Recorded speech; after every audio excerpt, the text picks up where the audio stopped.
Ho avy masika ireo tompona andraikitra ambony nanivon'ny zandarmerie pirenena manoloana ireo tsy fanarandalana maro samihafa izay ataon'ny zandary manerana ny nosy. Tsy azo andeferana ireo zandary manao fioaram-pify hoy Général Andretina Jean Herbert nandritra ny lahateny izay nataony tao Ambositra androany 4 Martsa 2024. Maro ireo zavatra nanimba endrika ny zandarmerie hoy izy ary saika hita manerana ny nosy zany. Noraisiny ohatra tamin'izany ny rarakolikoly avolenta tany amin'ny tapany avaratry ny nosy tao nosy be rano marimarina kokoa izay navoasaringotra ireo manampahefana maro sy ireo manamboninahitra ambony eny anivon'ny zandarmerie. Nanamafy izy fa tsy azo andeferana ary tsy azo ekena ny fioaram-pify. Ny antony dia tsotra hoy izy, mendrika hitokisan'olom-pirenena ny zandary ary azo ametrahany vahoaka toky amin'ny fanafoanana ny tsy fandriampahalemana sy ireo asa ratsy maro samihafa eto amintsika. Mitodika amin'ireo zandary manerana ny nosy ny telaka. Maro ireo toe-javatra no nanaovan'ny zandarmerie tato ato. Taony samy fa betsaka ihany koa ireo tandrevaka fioaram-be izay midika tsotr'izao fa tsy fanarana ny fitsipelezana izay nataon'ireo sasasasany amintsika ka lasa manimba eny sy nanarabaraka ny zandarmerie ka tsy azo ekeny satria dia mifanohitra tanteraka amin'ny velorano fahatelo amin'ny nanatoa filohan'ny repoblika dia ny fanjakana tsara-tantana sy ny ady amin'ny kolokolo ka tsy azo ekeny ary dia tsy maintsy andraisana fepetra enjana. Koa mampatsiahy tena fa tsy anaiky ary tsy andefitra amin'ireny fitondrana tsy mendrika amin'ny fanatanterahana ny asa manaraikitra izay mandoto ny anaran'ny zandarmerie ireny. Tokony taditsika hatrany fa nanaiky atsikapo anompo ny tandrazana ny iaro ny aivoaka sy ny fananany ary ireo alim-panjakana isika zandary. Tsy misy ambony lalàna fa ambany lalàna avokoa. Aseroy manomboka zao fa zandary melika isika ary atokisam-bahoaka. Manoloana ny fivoizan'ny Généraly Andretina Jean Herbert ny resaka fioaram-pify izay ataon'ny zandary, maro no nieritreritra hoe iresaka fioaram-pify izay nitranga vao omaly iny ity Généraly ity izay nahitana araka nitatsika amin'ny sary io izay nahitana zandary midaroka olon-tsotra izay maneho ny heviny tsy manaiky ny fanokafana ny base toliara.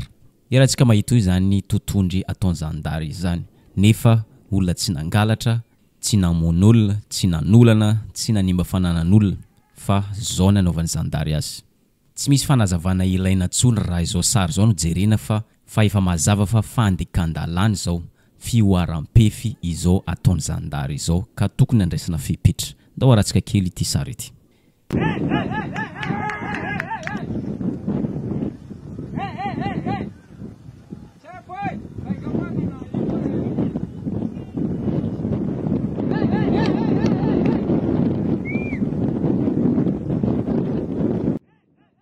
Efa miresaka an'ity tranga ty ihany isika, ndao atsidika atsika ino ny antony natonga zao rehetra zao. Naninona no nisy olona nitokona tany Toliara, naninona no ny afara tamin'ny daroka bomba mandatsa-dranomaso ny etsika izay nataon'izy ireo. Ho antsika izay mpanaraka toe-dram-pirenena dia mahafantatra tsara fa omaly 20 Martsa no nitrangany fandatsahana bomba mandatra-dranomaso nataon'ireo zandary tao Toliara, tao amin'ny faritra Andaboy rano marimarina kokoa. Noho ninona? Noho ny tsy faneken'ireo mponina ny anokafana ny base Toliara izay mety hanimba ny tanin'izy ireo, mety hanimba ny fiainan'izy ireo manokana, ny fahasalamana indrindra fa ny ho avy ny taranak'izy ireo. Araka nefa ny arahantsika nahita dia samby tsy nanaiky na de tsy ankilany na de tsy andaniny. Toy ny mazatra moa dia nidaroka bomba lacrymogène na bomba mandatsa-dranomaso ny zandary. Maro no naratra, maro koa no semotra ary ahina hiady amin'ny fahafatesana noho izy ireo efa zoky olona, efa mahazoazo taona ka tsy mazaka setroka bomba mandatsa-dranomaso. Ndao aratsika kely ny ampahany horonan-tsary tamin'ny 13 Martsa 2024. Ndao ary. Manintsy ampiasanareo lacrymogène toy io. Zahay tsy manintsy tsy manao anareo. Lasa zahay koa ampiasanareo lacrymogène toy. Namanay voty. Président Rajoely mba henoy esanay zao. Mba henteotse mandenay ay fotona toy. Fa ty atao tsy maneky hatsamizay. Fa tsy mivola avao maneky rozy. Zahay tsy maneky na iny ipoky na iny ipoky. Toy. Toja pitova piadia. Manilo zahay atao manahoy io atao sakoho. Asia basy, asia limousine zao. Zao lava mihoko zao mahia raha toy. Ny tinifako raha iny lava mihoko aho. Raha midorek na bitsanga henany ko masuk fanangrifi.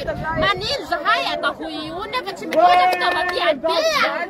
Zahay panakinanga zao tsy maneky hatsamfara. Satsay ko alam bumito io satsay ko handay pitova piadia. Apulis zay basimpia handay manao forcing, manao forcé, manao zay saimpatany rehetrarehetra hibodo an'ity tanina ity. Hakany zao fasy mainty zao. Raha lozany président zao fasy mainty zao. Ianao olo nianatsika hainao ny vokany fasy mainty. Ka mangataka aminao zahay mitala aminay, tsy ekenay io fasy mainty io. Antony, na izahay andriaka etoy, ny raha ivelomanay. Ity place ty reo fiareo ny ivelomanay. Aia mo ny iveloman'ny taranakay, iveloman'ny anakay, ivelomanay. Raha ohatra kay izao base zao natao eto.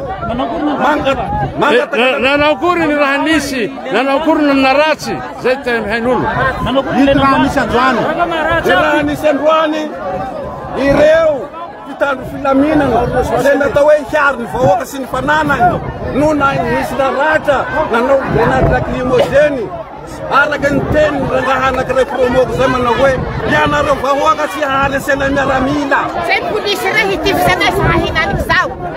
Tsy miala zany sika vahoaka nanao zahay fa tsy raha fahavalo, tsy raha ennemi. Miangavy anao koe raha proma, atsaharo io la bombe lacrymogène ataonao io. Tsy mety anio hoe andriamato président mangataka aminao za fa io base io. Da io latapahinareo ny lohako. Tsy ekena io. Misy narasy Toliara misy hoe karazana herisetra sy ny sisa. Ry zareo dia isan'ny teny hoe sarotiny mafy amin'ny démocratie sy ny resaka son'olombelona ka asa hoe manahoana fijeriny anio. Zay efa resan'ny tokony fahalamana zay amafisina ihany mivaritresaka moa ny ataontsika satria numéricaine zany dia azadino amin'ny volana septembre tsika dia tsaraina ihany koa tsika aveo anatin'le pays éligible ao anatin'le AGOA. Mbola ho resantsika ihany koa hoe manao moa zany zao ny ambasadsika any États-Unis satria mbola voavolana vitsy teo zay nanendrena ny ministre ny varotra teo aloha zany sady tompona andraikitra ambony teo anivon'io TBM zay lasa ho nasovao na ambassadeur any Madagasikara any États-Unis. Mbola ho resantsika amin'ny fotoana manaraka mikasika ny AGOA fa amin'ny volana septembre tsika mahita izy mikasika an'io. Dia zany rehetra zany misy resaka hoe américaine zany le hoe ny américaine raha vao misy an'io zany hoe ahoana dia mety manapa-kevitra ihany koa zany nge nisan'ny nasarotra ihany koa tao ambadika resaka hoe vanille. La vanille malagasy dia nisy ny fipetrany raisany teo anivon'ny ministère ny varotra teo aloha zany ny amin'ny hoe ferana ny vidiny la vanille maitso amin'ny farany ambany mba hitsinjovana ny tatsa fa azadiny fa misy orinasa américaine faravakely ny efatra eo mividy ny ao ambadiky ny la vanille malagasy ary manao tsindro mihitsy ry zareo mba hoe alo libre lizy satria isy makarisy makatsy dia hitanao tsy mety tena hoe tena olana be ary miteraka problema foana mikasika ny la vanille mety efa mandroso aloha mifatry savagna amin'izao fotoana zao mikasika n'le resaka la vanille fa iverenana ihany le izy ry tokony fahalamanana hoe ny tetikasa lehibe manotetikasa dia hialoavana ny hoe étude d'impact environnemental. Ny étude d'impact environnemental io zany le ataon'zareo nivony ONE io inona ny fiatraikany izy raha tontolo iainana. Rehefa miresaka tontolo iainana ianao dia ny olombelona aloha ny voalohany indrindra ao anatin'io. Dia rehefa miresaka an'izay olombelona zay ianao dia misy eo zany fomba ny fahafahany aina ny sinisy nanahoana ny vokatra zay fanadidina raha to tsy hoe am'izao fotoana zao tsika ho niteny anio fa afatany amin'ny 2012 nefa nahazo taratasy fahazahoana lalana io resaka tam'izany izy mbola le hoe Toliara Sands tamin'izao fotoana zany de niova base Toliara no tatevariny efa nisy famokarana nisy tsiry ino moa zany fanomboana asa tao anatin'izany fotoana zany de nisy felotona moa izy teo nelanelany teo de fanontaniana mipetraka hoe nanahoana ny vokatra zay ataontsika hoe étude d'impact environnemental zany tsy lavitra zany koa izy mieritry atosika hoe rehefa tsy raikitra ny teny ambotro manjaka de nanahoana le teo mieritry atosika sa le hoe raha hitany karatra eto ambony latabatra de tamin'ny mpanjakana eo de tonga de atao fotsiny izy de lasa olana be any toerana satria ny olona nge zay miteny na teny vato na teny meritry atosika na any amin'ny lalam-baovao any amin'le hoe lalana amin'ny godana de samy miteny hoe ahoanany aminay fa tsisy fifampiresahana tsy ninina tsy fantatra fa de hoe ohatrany hoe tsipitsipi na ililika ohatrany vatona tsindry azana fotsiny zany le izy tsisy hoe fifanajana sy fampiresahana atsy ambadika tsy nefa misy politika any amin'le hoe ampihavanina amin'ny tany malagasy de ahoana ihany zany le izy satria hafa ny zavatra tenenina vava hafa ny zavatra resahana ty ary tsika le fa mamerimberina ty hoe ny olana ty fitondrany tigny de hoe raha tsy toerana zareo ankehitriny ndray izy niteny fa milay be ary mampilendalenda le base Toliara nefa tamin'ny voatsela vao tamin'ny 2018 nandritran'ireny etsika 73 député dia hafa ny voambolana sy ny teny nataon'ireo ataontsika hoe fitondran-teny sy isan'ny olona ambony ao anatin'izao fitondrana zao hafa tamin'izany mainty tena hoe tsisy zavatra mangirana sy ny sisa de am'izao fotoana zao zany firotaona teo lasa mety ndray izy tena hoe madio mangatsakatsaka de zay zany le mahatonga an'izy tsy de gaga loatra raha ohatra ka mivolamena lasa karotambe inona ndray le sary tany Namiby iny ry samina misy tompona ndraiky eto tany de manao samboady de ohatrany hafahafa be mijery an'izy na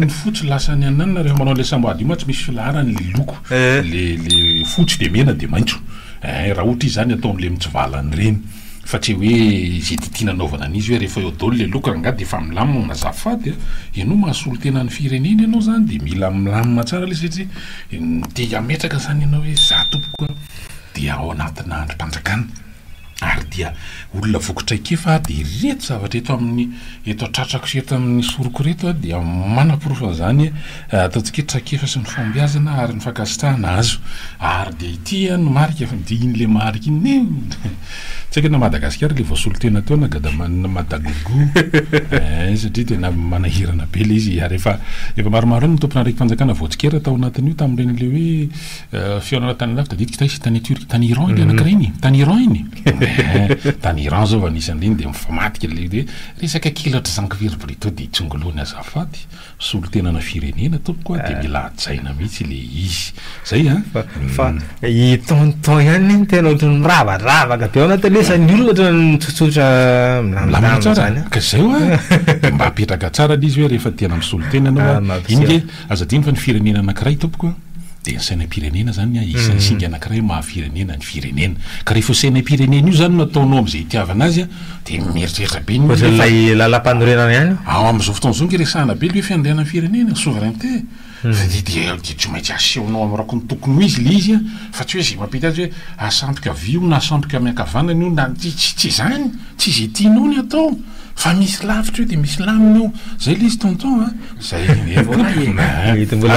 mbola ho asina le teny kely ho azy mantsy le izy rehefa teny kely ho azy teny kely ho azy de mety teny maika be tamin'iny maika be de lasa nananina kely le izy tsy maintsy hiparitaka anaty réseaux sociaux io fa asina teny kely ho azy